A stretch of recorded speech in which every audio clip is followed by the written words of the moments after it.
तो आज का जो टॉपिक है वो कैटेगरी ऑफ एक्सीडेंट पे डिपेंड करेगा। तो चूँकि कैटेगरी ऑफ एक्सीडेंट को जानना इसलिए ज़रूरी है कि हमें इससे ये पता चलता है कि हज़ार्ड कौन कौन से होते हैं एक्सीडेंट को करवाने के लिए, यानी एक्सीडेंट से को करवाने के जो ज़िम्मेदार तत्व हैं, जो हज़ार्ड हैं, वो कौन कौन से हैं और वो किस तरह से काम करते हैं वर्क प्लेस पर। इसके लिए हम लोग को कैटेगरी ऑफ एक्सीडेंट को जानना बहुत ज़रूरी है। तो वीडियो के अगले सेक्शन तक पढ़ें। इससे पहले मैं आपसे रिक्वेस्ट करता हूं कि हमारे चैनल को सब्सक्राइब करें, हमारे वीडियोस को लाइक करें और सोशल मीडिया के अलग अलग प्लेटफॉर्म पर शेयर करें। तो चलते हैं वीडियो के अगले सेक्शन पर।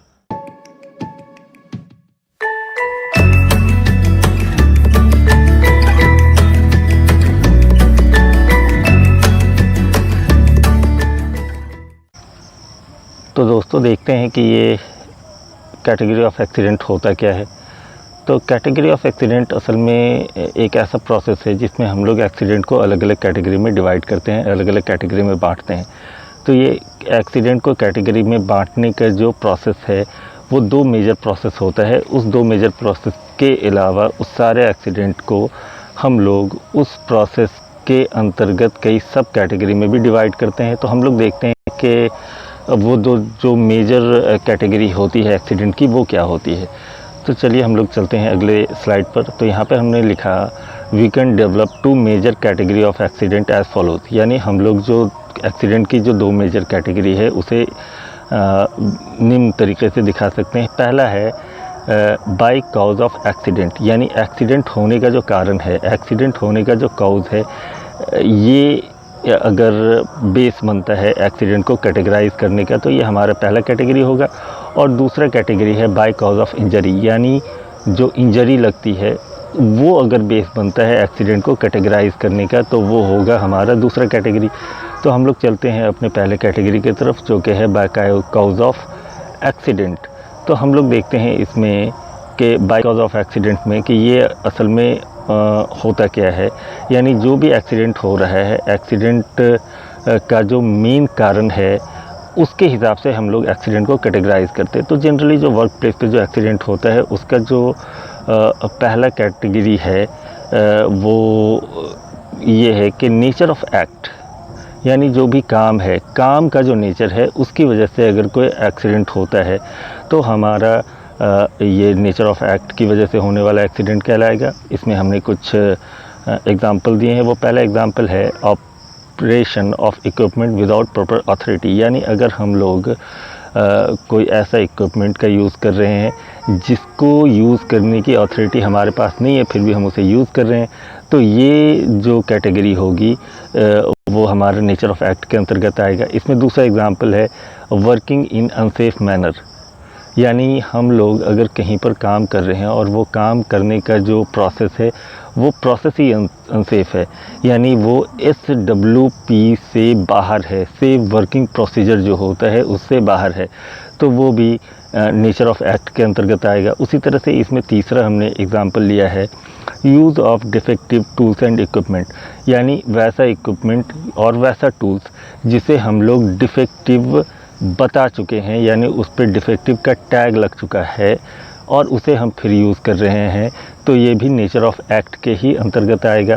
तो ये एक्सीडेंट बाय कॉज जो था उसमें हमने पहला पॉइंट देखा वो है नेचर ऑफ एक्ट। उसमें हमने तीन अलग अलग एग्जांपल देखे। देखते हैं इसी में बाय कॉज ऑफ एक्सीडेंट में जो हमारा दूसरा है वो है फिज़िकल एंड मटेरियल कॉज, यानी जो हमारी भौतिक स्थिति होती है और जिस मटेरियल को हम लोग यूज़ करते हैं वर्क प्लेस पर, तो इस दोनों की वजह से भी वहाँ पर एक्सीडेंट हो सकता है। तो इसमें हम लोग जो कुछ एग्जांपल देख लेते हैं। वो है पहला एग्जांपल है इम्प्रॉपर गार्डिंग ऑफ मशीन, यानी जो भी मशीन लगी हुई है वर्क प्लेस पर उसकी गार्डिंग प्रॉपर नहीं है, तो ये हो जाएगा फिज़िकल काउज हो जाएगा, ठीक है। और उसके बाद है डिफेक्टिव इल्यूमिनेशन, ये भी फिज़िकल काउज है, यानी वहाँ पर रोशनी सही नहीं है, इल्यूमिनेशन गलत है, तो ये भी फिज़िकल काउज होगा। उसके बाद है कि इनएप्रोप्रिएट क्लॉथिंग, यानी जो हम लोग काम करते हैं, काम करने के लिए अगर कोई स्पेशल क्लॉथिंग का प्रोविज़न है वो अगर हम लोग यूज़ नहीं करते हैं तो ये भी आएगा वहाँ पर, तो ये फिज़िकल एंड मटेरियल काउज होगा। इसी तरह अगर हम लोग देखते हैं कुछ ऐसा मटेरियल अगर हम लोग यूज़ करते हैं जो कि काम करने के दौरान अगर वहाँ पर कुछ ऐसा इफ़ेक्ट प्रोड्यूस करता है जो कि ह्यूमन हेल्थ के लिए ख़तरनाक हो, या उससे अगर कोई इंजरी लग जाए, तो ये भी फिज़िकल एंड मटेरियल कॉज में आएगा। तो ये बाय कॉज ऑफ एक्सीडेंट का ये दूसरा पॉइंट था हमारा। अब हम लोग देखते हैं बाय कॉज ऑफ एक्सीडेंट का जो तीसरा पॉइंट है वो है ह्यूमन फैक्टर। यानी अगर हम लोग कहीं पर काम कर रहे हैं तो वहाँ पर काम करने वाले जो आदमी होते हैं वो भी कभी कभी एक्सीडेंट को एस्टिमुलेट करते हैं। तो उसमें जो है पहला हम लोग एग्ज़ाम्पल देख लेते हैं। एक है एज, जेंडर, ये सब, यानी जो कि आदमी है जो काम कर रहा है उसका एज उसके काम करने के लायक है कि नहीं है। वो जो काम कर रहा है वो काम अगर जेंडर के हिसाब से अगर उसका हम लोग बंटवारा कर सकते हैं तो वो भी हम लोग देख सकते हैं। तो एज, जेंडर, या फिर इसमें हम लोग एक चीज़ और ऐड कर सकते हैं कि वो आदमी कॉम्पिटेंट है कि नहीं है, ट्रेंड है कि नहीं है, एक्सपीरियंस है कि नहीं है उसको।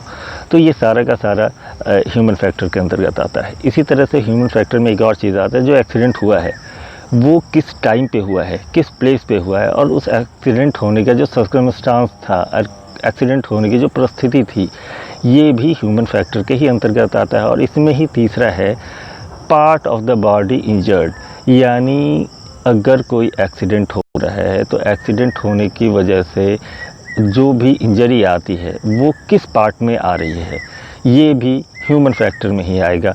तो हमने देखा बाय कॉज ऑफ एक्सीडेंट में जो कैटेगरी होती है वो मेन 3 कैटेगरी होती है। पहली कैटेगरी है नेचर ऑफ एक्ट, दूसरी कैटेगरी है फिज़िकल एंड मटेरियल कॉज, और तीसरी कैटेगरी हमने यहाँ पर देखा वो है ह्यूमन फैक्टर।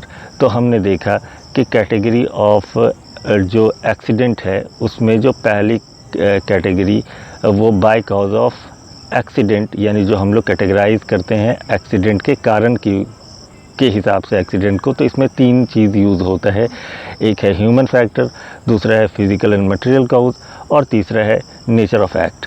अब हम लोग चलते हैं आगे है जो कॉज ऑफ एक्सीडेंट होगा, उसमें हम लोग जो कॉज ऑफ एक्सीडेंट को कैटेगराइज करेंगे बाय कॉज ऑफ इंजरी।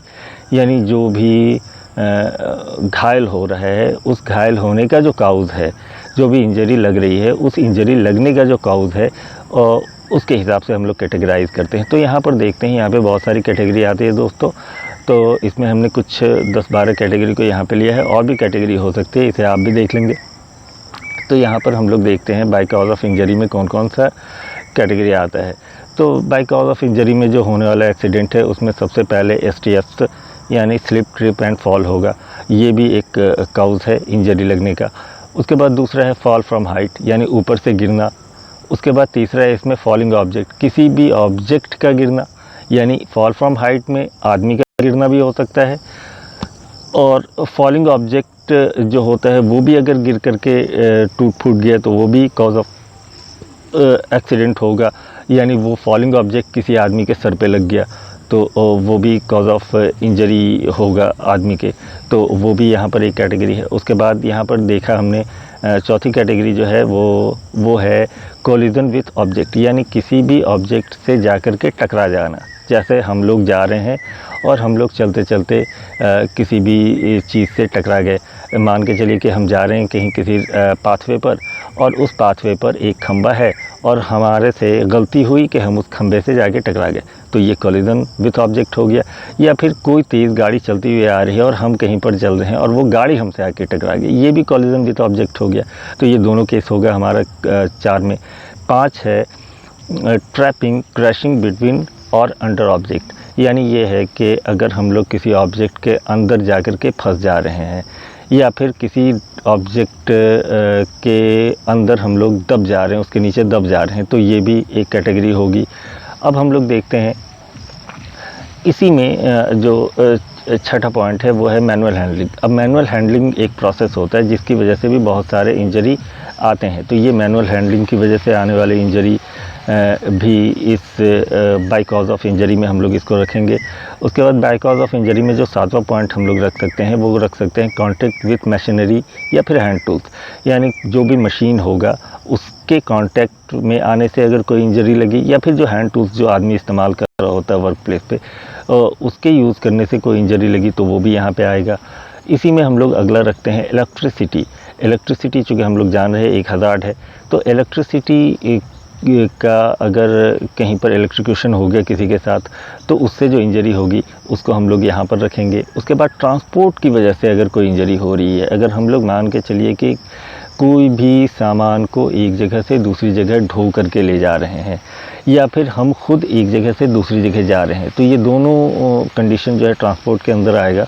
उस प्रोसेस में अगर कहीं पर इंजरी लगती है तो ये भी बाय कॉज ऑफ इंजरी में ट्रांसपोर्ट जो है वो आएगा।